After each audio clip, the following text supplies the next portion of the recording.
출애굽기 20장 14절입니다. 간음하지 마라. 간음하지 마라. 7번째 계명입니다.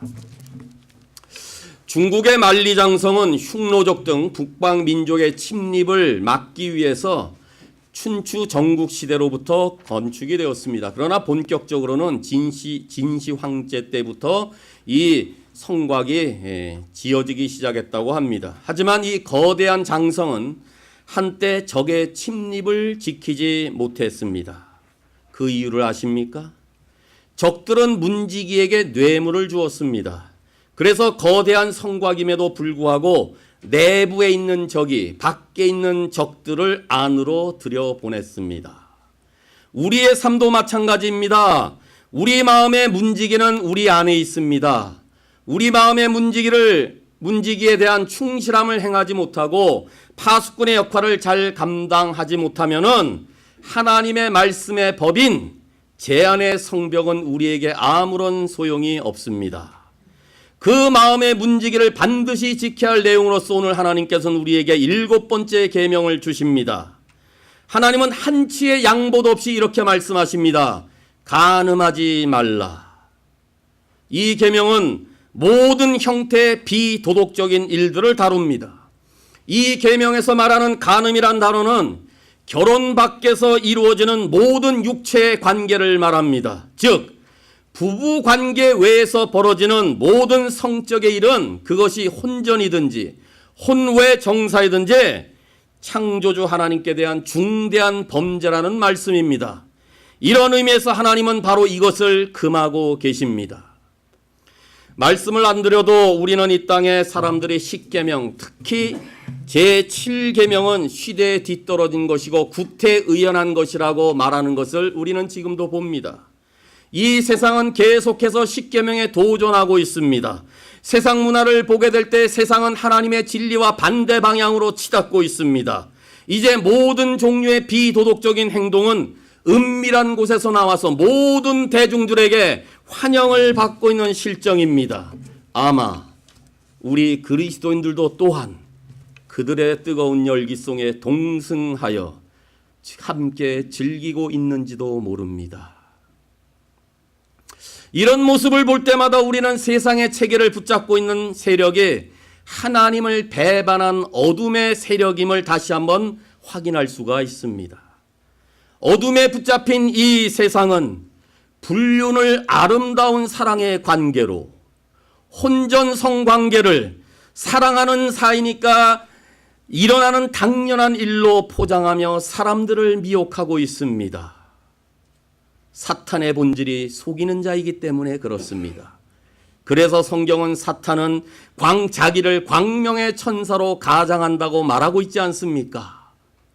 그러나 하나님은 만홀히 여김을 받지 않으십니다. 하나님은 자신의 계명을 결코 취소하신 적이 없으십니다.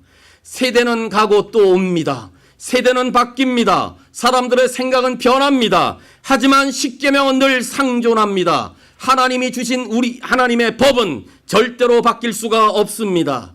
도덕적 순결에서 하나님의 기준을 생각할수록 하나님의 법을 결코 수정하거나 변경할 이유가 없다는 사실입니다.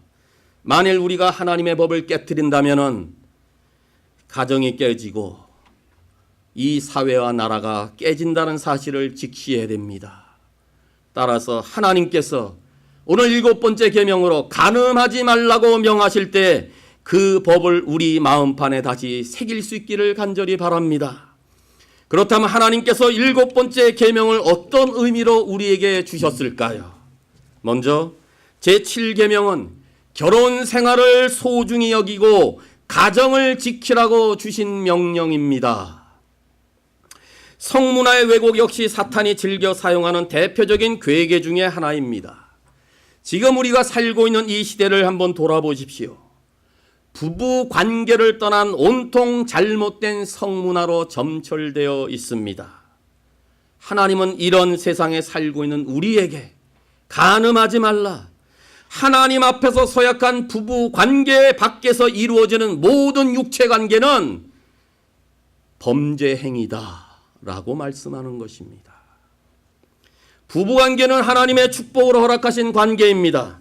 천지를 창조하실 때 하나님께서는 마지막 날 걸작품으로 심혈을 기울여 남자와 여자를 창조하셨습니다.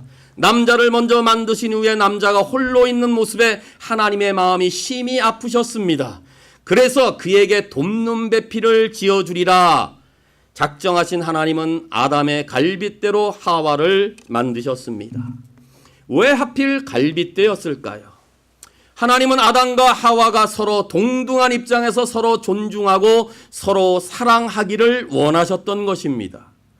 만일에 하나님이 갈빗대가 아니라 아담의 다리에서 취하여 아내를 만들었다면 어떻게 되었을까요?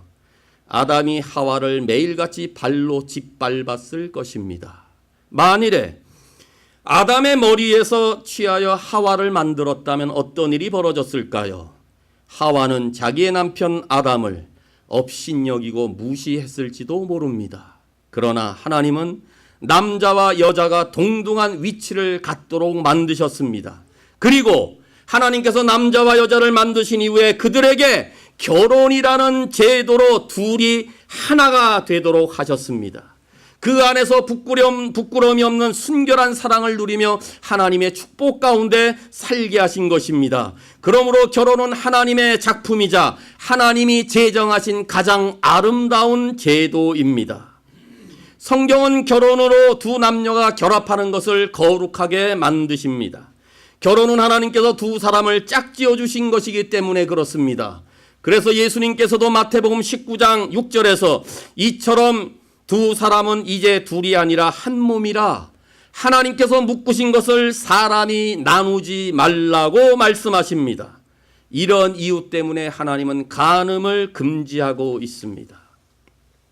결혼은 언약입니다. 그러나 성경적인 결혼의 독특성은 결혼이 단순히 한 남자와 한 여자 사이의 언약이 아니라 하나님을 사이에 두고 하나님을 증인으로 해서 하나님 앞에서 한 남자와 한 여인의 약속이라고 말라기 2장 14절에서 15절에서 말씀하고 있습니다. 그렇다면 하나님을 증인으로 맺어진 이 언약의 관계를 망각하고 간음을 행하는 것은 엄밀히 범죄 행위다라는 말입니다. 그런 의미에서 하나님께서는 간음이나 간음으로 인하여 초래되는 이혼을 미워하신다고 말라기서 선지자가 경고하고 있는 것입니다. 대부분이 결혼을 하셨는데 우리의 결혼식에 증인으로 참석했던 모든 하객들이 시간이 지나가게 되면 그 결혼의 약속을 다 잊어버렸을 것입니다. 아니, 결혼의 당사자들도 이미 그 의미를 잊어버렸거나 희미해졌을 것입니다. 그러나 결혼 제도를 만드시고 우리를 결혼의 자리로 인도하셨던 하나님만은 우리의 결혼 약속을 결코 잊지 않고 지금도 우리를 주목하고 계십니다. 따라서 우리는 하나님 앞에서 이 약속을 잊지 말고 지켜야 합니다. 그날 결혼식 때에 우리 그리스도인들은 어떤 약속을 하셨습니까? 전통적인 그리스도인의 결혼 서약을 다 하셨을 것입니다. 이런 것이죠. 주례자가 당신은 옆에 서 있는 여인을 그대의 아내로 삼아 부하든지 가난하든지 건강하든지 병들든지 순경에 있든지 역경에 있든지 변함없이 사랑하며 부부간의 일정한 대의와 정결을 굳게 지킬 것을 서약하십니까? 그때 우리는 분명히 다 예라고 대답하지 않으셨습니까? 그리고 주례하는 목사는 하나님의 말씀으로 하나님께서 짝지어 주신 것을 사람이 나누지 못할지니라 라고 선포합니다. 이 목사의 멘트는 형식적인 멘트가 아닙니다. 결혼은 사람과 사람 사이에 맺어진 계약, 컨트랙이 아니고 하나님 앞에서 체결된 언약, 커버넌트라고 성경이 가르치고 있습니다. 계약은 인간들의 합의로 체결된 것이기 때문에 인간들의 합의로 바꿀 수가 있습니다. 그러나 하나님 앞에서 체결된 언약은 인간들의 뜻으로 변경할 수 없습니다. 믿음의 사람들은 하나님께서 자신의 짝을 만나게 해주셨기 때문에 인간의 소견대로 이 관계를 나눌 수 없다는 사실을 이미 우리는 고백하고 아멘으로 받아들였습니다. 그리고 결혼하여 부부관계를 맺었습니다. 따라서 결혼은 하나님 앞에서 맺어진 언약입니다. 계약이 아닙니다. 그러므로 제도적 범위를 벗어난 성생활은 언약에 대한 책임을 망각한 채 쾌락만을 즐기는 패역한 시도입니다. 그렇다고 성경은 성을 소극적이거나 부정적이라고 말하지 않습니다. 성경은 성적인 기쁨과 즐거움을 거부하지 않습니다. 성은 특별히 부부 관계에서만 허용되는 하나님의 유일한 선물입니다. 따라서 인간이 성을 사용할 수 있는 곳은 오직 결혼이라는 울타리 안에서밖에는 없습니다. 하나님께서 주신 성은 하나님의 선물로서 하나님의 규율 안에서 인간적으로 적절하게 사용할 때에 그 가치가 온전히 드러나는 것입니다. 그러므로 우리는 하나님이 허락하신 합법적인 배우자 안에서만 성을 나누겠다고 결심하며 결혼의 서약을 반드시 지키며 배우자에게만 헌신해야 합니다. 그렇지 않을 경우 구약 성경에서는 다른 어떤 범죄보다 이 간음죄에 대하여 엄중한 처벌을 내렸는데 간음의 죄를 범하면은 불에 태워 죽인다든지 돌에 맞아 죽는 형벌이 적용되었습니다. 오늘 사는 이 시대가 구약 시대가 아니라는 사실이 얼마나 천만다행한 일입니까? 이 계명이 만일 오늘 이 시대에도 그대로 우리에게 적용된다면은 얼마나 많은 사람들이 줄지어 날마다 사형대로 끌려가겠습니까? 하나님께서 간음을 이렇게 심각한 죄로 다루시는 이유는 간음의 범죄는 자신을 파괴하고 가정을 파괴하고 나라와 국가를 파괴하기 때문입니다. 무엇보다 하나님 앞에서 배우자와의 약속은 물론 하나님과의 언약을 깨뜨리는 죄이기 때문에 그렇습니다. 따라서 성은 오직 결혼한 부부에게만 속한 것입니다. 그때에서야 하나님의 목적대로 성이 순결하고 정결하고 기쁨이 될 수 있습니다. 그러므로 우리 믿음의 가정은 7번째 계명을 잘 지킴으로 우리의 가정을 순수하게 보호하고 결혼 생활을 소중히 여기는 가운데에 세상과 다른 마음을 품는 이러한 성결한 삶을 사는 일에 앞장설 수 있기를 간절히 바랍니다. 어떤 의미로 또 7번째 계명을 주셨습니까? 제7계명은 가정을 향한 하나님의 높은 가치를 지키라고 주신 명령입니다. 특히 부모들은 자녀들이 성경적인 가정의 가치관을 따르도록 가르쳐야 합니다. 7번째 계명을 범하면은 남편과 아내와 아버지와 어머니와 자녀들의 마음의 상처와 고통을 갖게 되는데 이런 내용들을 자녀들에게 경고해 둘 필요가 있습니다. 부모가 자녀들에게 7번째 계명에 대한 위험을 엄숙하고 진지하게 경고하지 않는다면 우리는 믿음의 가정에서 하나님의 말씀을 잘못 다루는 것이며 자녀를 바르게 양육하는 것이 아닙니다. 간음이란 몸과 마음을 더럽히는 것입니다. 독신의 순결이나 결혼의 신성을 더럽히는 하나님의 높은 가치를 떨어뜨리는 일이 간음이라 그 말입니다. 간음이 얼마나 성경에서 사악한지를 잠깐 살펴보면 그 말이 무슨 말인지 이해합니다.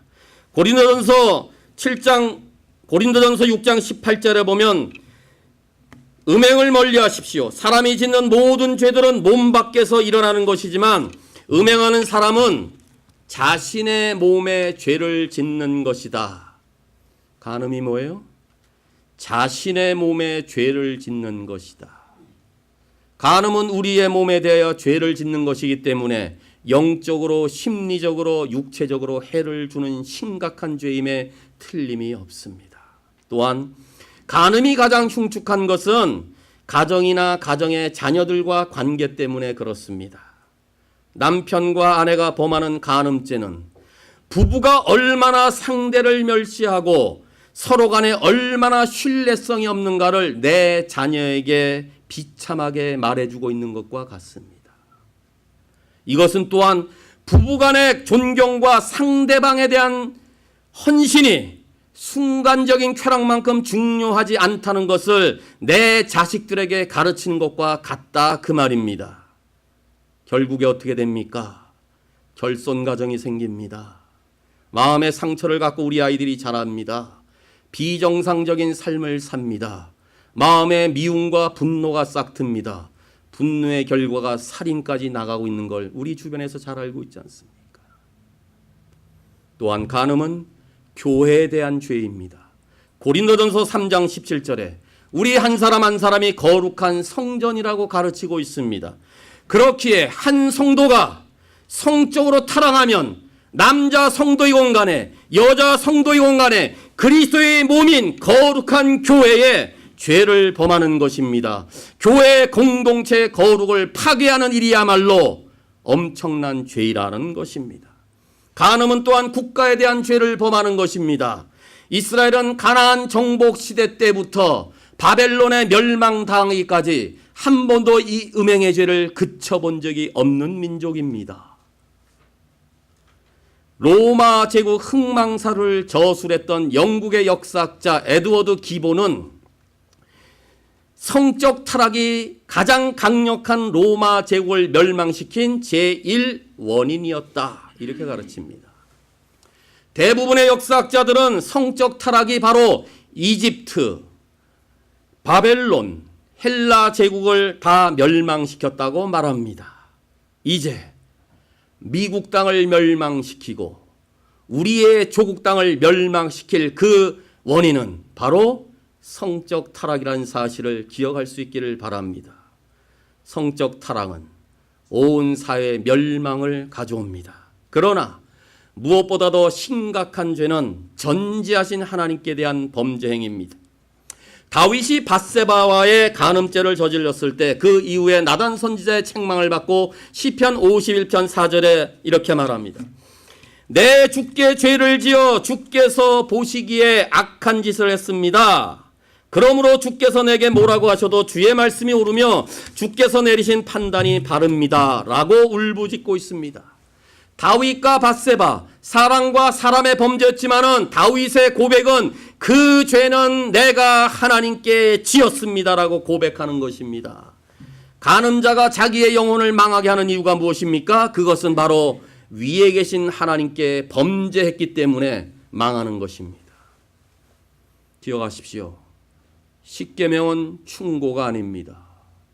십계명은 사람들의 조언이 아닙니다. 십계명은 하나님께서 친히 우리에게 주신 거룩한 법입니다. 명령입니다. 그 형벌과 불순종의 결과는 심각한 대가를 초래합니다. 그러므로 순결한 삶, 거룩한 삶은 단지 우리 그리스도인에서 선택적인 삶이 아님을 기억할 수 있기를 바랍니다. 그리스도인의 깨끗한 삶은, 그리스도인의 거룩한 삶은, 그리스도의 정결한 삶은 필수 과목입니다. 이 기준은 하나님의 기준입니다. 이 기준은 높습니다. 하늘에 계신 하나님의 높은 가치처럼 이 기준은 높은 것이기 때문에 7계명에 대한 하나님에 대한 가치를 꼭 지킬 수 있기를 바랍니다. 그래서 하늘에 계신 아버지가 온전하심처럼 너희도 온전하라. 내가 거룩하니 너희도 거룩하라고 늘 가르치고 있는 것입니다. 그래서 간음하는 자나 음행하는 자나 남색하는 자나 행음하는 자들은 하나님의 나라를 유업으로 받지 못할 것이라고 성경은 경고하고 있습니다. 그러니 성적으로 성결한 삶을 살지 않는다면 그 사람은 우리는 그리스도인이라 부를 수 없습니다. 순결한 삶을 살지 않는다면, 도덕적으로 정결한 삶을 살지 않는다면 하나님 나라의 정당한 백성이라고 우리는 감히 말할 수 없습니다. 따라서 우리 믿음의 가정들은 하나님의 계명에 모범을 보이셔야 됩니다. 세상이 안 그렇다 할지라도, 옆에 있는 사람은 다르게 산다 할지라도 우리는 하나님의 백성 아닙니까? 우리는 그리스도인들 아닙니까? 그리스도인은 하나님의 가치를 따라야지요. 그리스도인은 하나님의 법을 따라야지요. 이 법에 모범을 보여야 내 가정도 살고 내 자녀도 살리고 내 주변에 있는 사람도 살게 만드는 거 아니겠습니까? 무엇보다 우리 자녀들에게 하나님의 수준의 순결을 따르도록 정말 잘 가르칠 수 있기를 바랍니다. 우리는 물론이려니와 자녀들에게 7계명을 위반하지 않도록 날마다 경계할 수 있기를 바랍니다. 그런 의미에서 부모들은 우리 자녀들 앞에서, 믿음의 지체들 앞에서, 아니 하나님 앞에서 성결의 모범을 보일 수 있기를 바랍니다. 이러한 모범은 그리스도를 위한 개인적인 결단에서부터 시작됩니다. 마음과 몸을 그리스도께 드리실 수 있기를 바랍니다. 혹시 이 자리에 도덕적으로 성적으로 하나님의 높은 가치를 제대로 따르지 못했던 죄와 어떤 실패가 있었다면, 어떤 오점이나 흠이나 결점 어떤 것이라도 우리의 죄를 가지고 남은 용서해 주시는 하나님 앞에 나와 나를 정결케 해달라고 부르짖을 수 있기를 바랍니다. 하나님께 구하기만 하시면은 하나님은 우리의 모든 불결의 죄악을 용서하시되 모든 죄악들을 깊은 바다에 전부 다 던져버리심으로 우리의 죄를 기억지 아니하신다고 말씀하고 있습니다. 그리고 나의 모든 죄, 간음의 죄, 불결한 죄, 정결치 못한 죄악들을 위해서 십자가에서 보배로운 피를 흘리신 그리스도를 묵상하는 가운데 우리의 영과 육을 회복할 수 있는 남은 생에 될 수 있기를 바랍니다. 따라서 부모인 우리가 그리스도께 헌신하는 일에 결단할 뿐만 아니라 결혼 생활과 부부 관계에서 매일 순결하게 살기 위한 그 모습을 우리의 자녀들에게 본으로 보일 수 있기를 바랍니다. 주님은 우리 안에 거하시고 하나님의 성령은 우리에게 힘을 주시고 그의 능력으로 채워주셔서 매일매일 하나님의 계명에 순종하도록 하십니다. 그리고 이전보다 내 구주 예수 그리스도를 더욱더 사랑하며 이전보다 내 자녀들에게, 내 가족들에게 사랑을 쏟아 부어줄 수 있기를 바랍니다. 하나님은 다른 사람들을 사랑할 수 있도록 우리 마음 가운데 성령으로 그 사랑을 주셨기 때문에 서로 사랑할 수 있습니다. 이제 여호수아의 결단처럼 나와 내 집은 오직 여호와만을 섬기는 날은 이런 고백 가운데 주님의 계명의 본을 보이는 헌신을 통하여 우리의 가정을 향한 하나님의 높은 가치를 온전히 지키는 평생 될 수 있기를 바랍니다. 이제 마지막으로 7번째 계명은 어떤 의미로 주셨을까요? 제7계명은 성령이 거하시는 우리의 몸과 마음을 지키라고 주신 명령입니다. 이 부분이 가장 중요합니다. 몸과 마음을 지키라는 명령이 7계명 안에 포함되어 있기 때문에 그렇습니다. 예수님께서는 우리를 그의 핏값으로 사셨습니다. 우리는 이제 그분의 소유가 되었으며 우리는 성령이 거하시는 거룩한 몸이 되었습니다. 그래서 이 거룩한 몸으로 하나님께 영광을 돌리라고 고린도전서 6장 19절과 20절에서 말씀하고 있습니다. 이 말은 우리의 몸을 죄로부터 멀리할 뿐만 아니라 우리의 거룩한 몸을 불결하게 사용하는 것으로부터 보호해야 한다는 것을 말합니다. 그러나 한번 잘 생각해 보세요. 우리의 몸은요, 참으로 쉽게 쾌락과 욕망의 그림자를 받아들이는데 익숙해져 있습니다. 그렇지 않습니까? 또 즉각적인 만족과 강렬한 유혹을 물리치기가 쉽지 않은 것이 우리의 몸입니다. 이러한 본능적인 충동과 욕망이 공존하는 몸을 가지고 하나님의 영광의 도구가 되기 위해서는 우리의 몸이 늘 그리스도와 연합을 하셔야 됩니다. 이 일은 내 몸이, 우리의 몸이 그리스도의 지체라는 것을 분명하게 인식하고 내 몸이 성령의 거룩한 처소가 되는 것에 지속적으로 순종할 때 가능합니다. 그런데 일반적으로 다른 죄악들은 우리의 몸 밖에서 행해지고 있지만은 간음의 죄는 성령의 전인 우리 몸 안에서 벌어집니다. 그래서 성경은 성적 유혹에서 경계를 가르치는 상황에서는 어김없이 피하라라는 단어를 일관성 있게 사용합니다. 이와 같은 말씀을 가장 잘 지킨 모범적인 사례는 요셉이라고 보여집니다. 성경은 보디발의 아내가 줄기차게 유혹하는 상황에서 요셉의 태도를 창세기 39장 10절에서는 이렇게 기록합니다. 주인의 아내는 요셉에게 매일 말을 건넸지만 요셉은 주인의 아내와 같이 자는 것은 말할 것도 없고 함께 있으려 하지도 않았습니다. 여기서 요셉의 중요한 행동이 무엇인지 아십니까? 함께 있지 아니했다라는 말입니다. 여인의 유혹하는 그 현장에 함께 있지 아니했다. 그러나 이 여인이 포기하지 아니하고 집요하게 날마다 요셉을 계속적으로 유혹하게 되자 요셉은 어떻게 합니까? 요셉은 옷을 버려두고 집 밖으로 뛰쳐나갔다. 이렇게 말합니다. 오늘날 우리 시대는 건강하지 못하게 성적 욕망을 자극할 수 있는 기회들로 가득 차 있습니다. 인터넷 포르노, 불건전한 채팅, 텔레비전이나 할리우드에서 만들어내는 부도덕한 영화들, 성인용 비디오, 심지어는 이메일이나 핸드폰을 통해서 유혹하는 성적인 광고들, 컴퓨터 클릭만 잘못하게 되면 보여지는 모든 것들이 전부 다 이와 같은 것들 아닙니까? 이 모든 것들을 보는 우리의 눈을 조심해야 되고 할 수만 있으면 피해야 됩니다.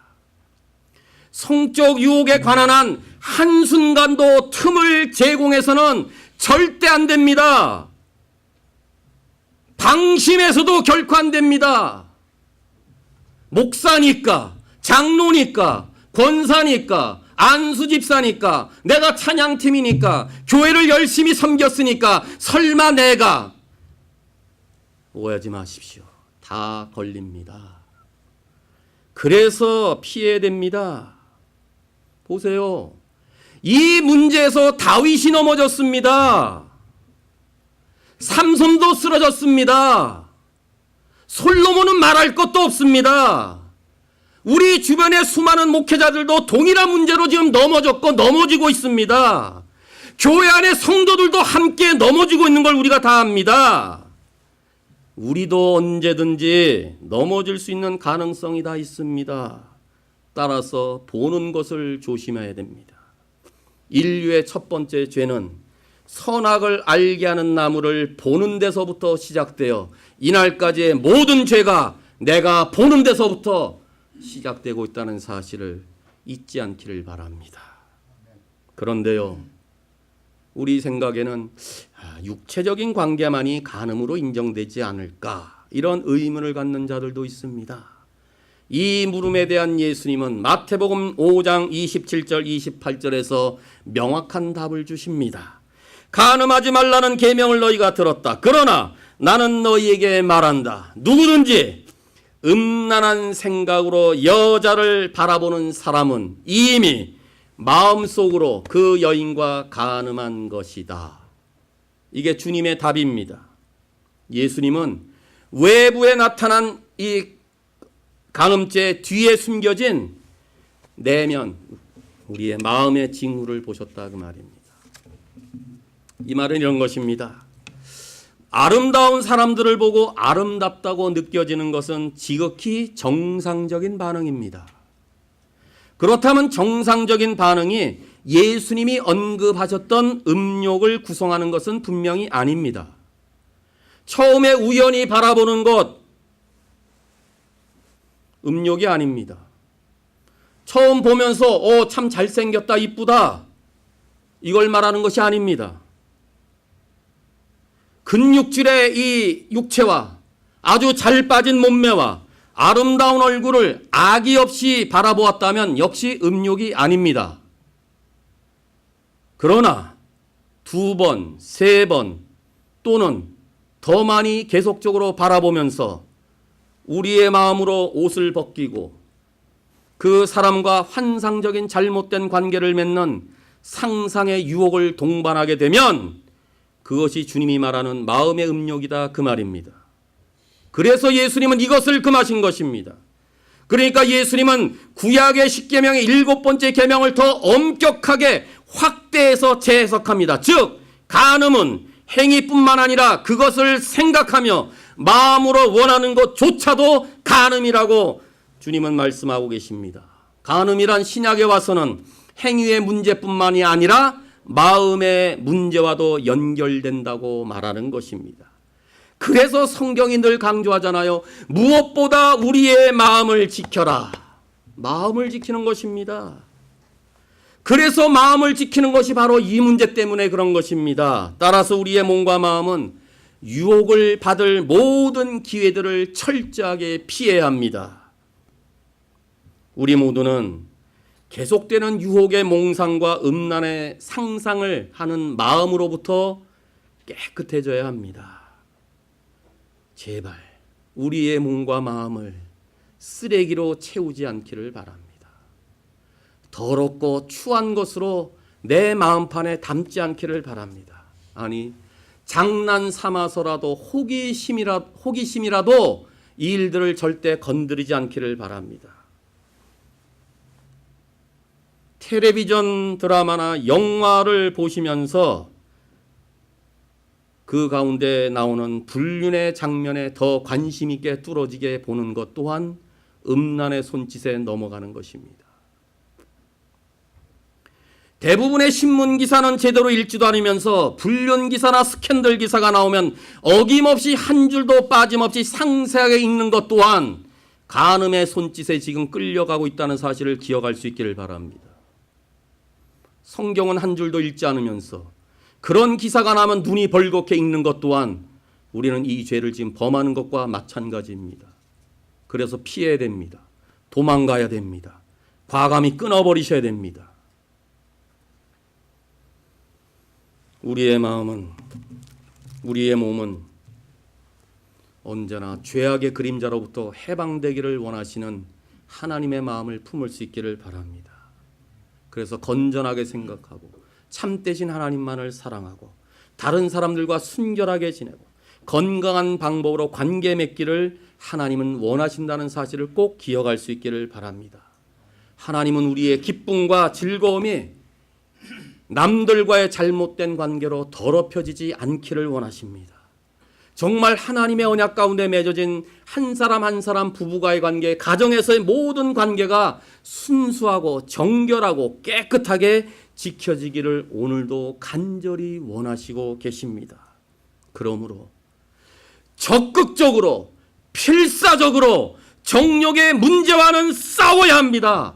대강 싸우지 마시고 조금 싸우다 포기하지 마시고 끝까지 결사적으로 싸워야 되는데 이 내용을 히브리서 12장 4절에서는 죄와 싸우되 피 흘리기까지 대항할 것을 말합니다. 쉬운 성경엔 죄와는 죽을 정도까지 싸워야 한다고 소리 높여 강조합니다. 우리 모두가 다 예수를 믿는 하나님의 거룩한 백성으로 생각하면서 주일 교회 문을 나가면서 이번 한 주간은 내 삶의 거룩한 삶의 현장에서 정말 말씀을 들은 대로 살겠다라고 거룩한 삶의 전쟁터로 나가게 될 때에 우리를 유혹하고 우리의 마음속에 심어주고자 하는 음란과 싸워보지도 아니하고 그 자리에서 포기하면 안 된다 그 말입니다. 아예 처음부터 대충 해보고 그냥 싸우다 말면 안 되고라는 이런 마음 품지 말고 필사적으로 끝까지 피 흘리기까지 대항해야 음란의 죄에서 이길 수가 있습니다. 물론 우리 자신의 힘과 능으로 힘듭니다.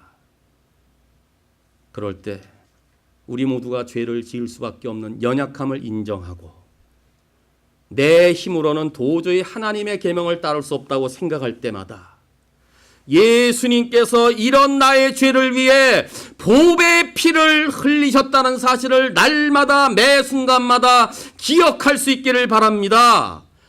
예수님이 나의 모든 죄를 위해서 돌아가셨다는 이 사실 하나만으로도 우리는 모든 불결한 죄에서 이길 수가 있고 십자가 아래 나올 때마다 그 주님이 나 같은 죄를 위해서 보배 피를 흘리셨다는 사실 때문에 우리는 마음이나 생각에서부터 음란의 죄를 피할 수가 있다는 것입니다.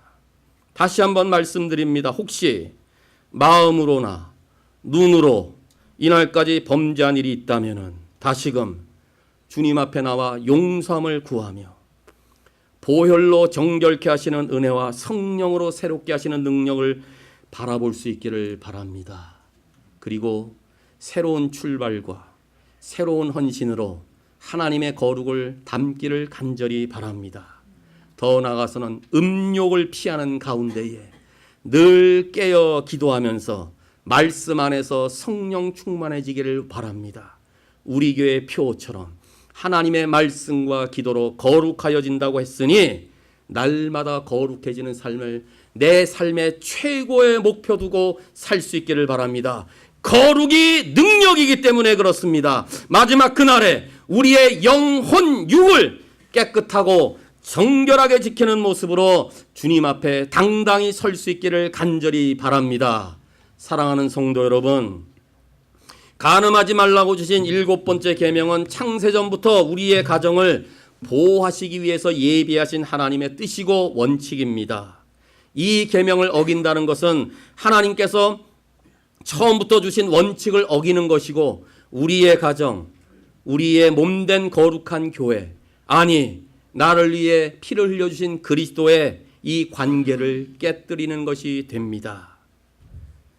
간음하는 자리라고 판단된다면 언제든지 우리의 몸과 마음이 그 자리에서 빠져나올 수 있기를 간절히 바랍니다. 그것은 절대로 하나님의 뜻이 아닙니다. 그것은 우리의 영혼을 망가뜨리는 행위입니다. 이제 우리는 육체의 본성을 따르는 자가 아니라 하나님의 거룩한 이름을 따르는 자들이라는 사실을 언제나 기억하는 가운데 부부간의 언약과 정결을 지켜내므로 우리의 가정을 끝까지 거룩으로 사수하는 평생 될 수 있기를 주님의 이름으로 축원합니다.